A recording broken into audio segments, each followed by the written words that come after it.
पर्ची लिख देंगे जबकि आप बाहर ही मिलेगा दवाई। तो इस तरह की समस्याओं को लेकर कभी आपने मेयर से, पार्षद से मुलाकात की थी या नहीं? मेयर पार्षद से बहुत ही लेटर लिखे गए, लेकिन कहते हैं सुनवाई कहाँ होगी। आज के सभी लोग अपने ही विकास में है तो हमारी सुनवाई क्यों करेंगे। आरटीआई से कोई भी आप पुटअप कीजिए तो सब पता चल जाएगा कि डाक के 3 पात ही निकलेंगे इनके। मतलब आपके क्षेत्र से कुल मिलाकर कितना दूर होगा एक सरकारी स्कूल और एक सरकारी अस्पताल? हमारे क्षेत्र तो हमारे ही पास में है, हमारे इलाके के अंदर सरकारी है, हाई स्कूल भी है, प्राइमरी भी है, लेकिन किसी प्रकार के उस पर ध्यान नहीं दिया जाता। कभी अगर बुलाने की भी कहो, आप हमारे घर के पास C32 है, C32 ब्लॉक नेहरू विहार का, आप हमारे बगल में आप सफाई के बारे में देखिएगा तो वहीं से एक नजारा टेलर पता चल जाएगा कि वहाँ की कंडीशन क्या है। हम अपना पैसा 5-6 हजार रुपए हर 2-3 महीने बाद खर्च करते हैं, तब जाके हमारा काम होता है।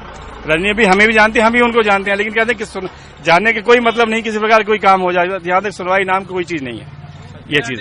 जी बिल्कुल बताएं। मैं कहना चाहूंगा पिछले पूर्व निगम पार्षद जो है रजनी, पिछले यहाँ पर एमसीडी के अंदर 3 साल से लोगों को पेंशन नहीं मिली है। जो बुजुर्ग 1-1 हजार रुपए 15 जो गुजारा करते हैं, आप 3 साल से किससे कर जाएंगे। दवाइयों के लिए यहाँ पर कोई डिस्पेंसरी नहीं है। कई बार लेटर मैंने लिखे एमएलए प्रमुख पुष्कर जी को और क्या नाम है रजनी अब्बी जी को। सफाई व्यवस्था सड़कों को हाल मैंने बकायदा रिकॉर्डिंग करके मेयर के उसमें डाली थी। नाला ये पुलिया भी क्या क्या धक गए, हमने कोर्ट में जाने धमकी दी, जब जाके एमसीडी ने जाके अब जाके बनाई है, क्योंकि इलेक्शन आ गया कि लोगों को याद है हमने ये काम कराया। उनको कई लेटर मेरे पास प्रूफ है, खैर मैं यहाँ लेके नहीं आया, मैं खुद आर्टिकल जनरल मैंने सारे प्रूफ है उनको कहने का। सफाई व्यवस्था इतनी खराब है कि क्या 10-10 बार कहने जाते हैं। सीवर के लिए पंकज पुष्कर को फोन किया कि सारे सीवर एक बार बारिश के मौसम में साफ करा दो। हमारे पास मशीन नहीं है, मशीन 10 वार्ड में 1 मशीन जाती है, वो जब आएगा जब कराएंगे। पानी सड़कों भर जाता है।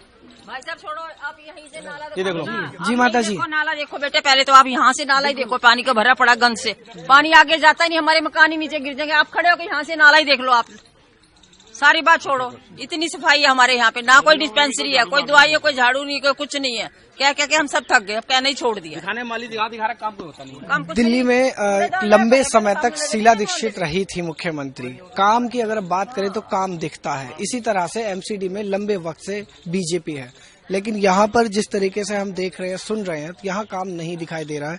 शायद ये हो सकता है कि किसी हद तक एक धोखा किया जा रहा है लोगों के साथ। एमसीडी का जो पैसा होता है उसको गलत तरीके में इस्तेमाल किया जा रहा हो। हालांकि हम ये आरोप नहीं लगा सकते, लेकिन जो सुनने को मिल रहा है उसके आधार पर ऐसा कह सकते हैं। ये जो अभी जैसा कि अभी एमसीडी के इलेक्शन होने वाले हैं, एक सवाल पर मैं आपकी राय जरूर